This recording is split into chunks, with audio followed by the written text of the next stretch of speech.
So these are the things that you need when you want to bleed your brakes. You need the brake fluid, brake cleaner, you need a spanner, clear tube, empty bottle or a container for you to dispose your old oil, paper towel or rags, screwdriver set to remove the brake reservoir cap, and also gloves, because brake fluid is very corrosive, so you have to really take care of yourself. Do take note, if you do want to bleed your brakes and you have two front calipers, you have to bleed from the furthest one, which is on the left side, the right side, and then from the lever itself. First thing you want to do is to prep the whole area. Since it's very corrosive, just make sure that you have everything covered. You don't want to damage the paint or anything from your bike. So I'm going to use this just to cover, and then I'll put some rags underneath. Before you do anything else, remember to put on your gloves for safety. So next step would be to remove the cover. Be sure to be very careful not to spill any of the fluid.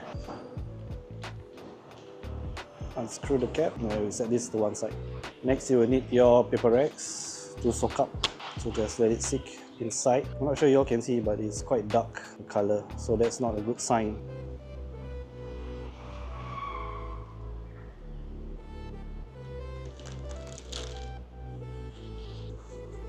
So just let it soak up the rest of it, and then we'll pour in the fresh fluids. Some people say don't leave it open for air, but we're going to bleed it anyway. For me, I would always clean up as much as I can. If there is some sediments, then I will actually clean up with the brake fluid as well, since we're going to flush it anyway. So this dries up very fast and it gets rid of most of the gunk. So I like to spray, then clean it all out before we introduce the fresh fluid.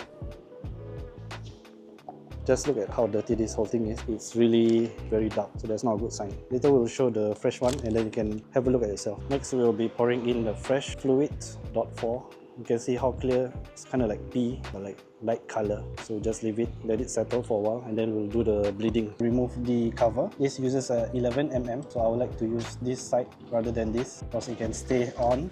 Once it's on, I'll attach one side of the tube and ensure that it fits snug. And the other end of the tube will be to dispose, which is currently in this bottle.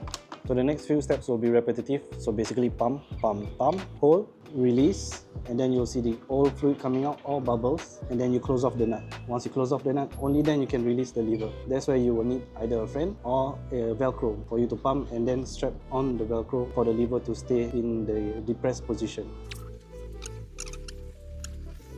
One thing that you do need to take note is the level shouldn't go below empty. So you can see that this is the inlet. This is where the fluid will drop into. So that area cannot have any air. So anytime it's low, you have to top up and then do the whole process again and again.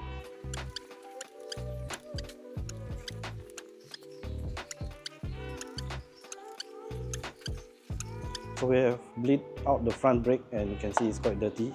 But we are still not getting any response from the front lever. Upon further inspection, we saw that there's a possibility that there's a pinch of the flow, which is here from the tube. Because after about half of the tank that we have already bleed out, we're still not getting any response, it still bottoms out. So one possibility is that this is being pinched, so whenever we pump, it might not be getting enough, so we might need to reposition this. We'll see how we can work around this.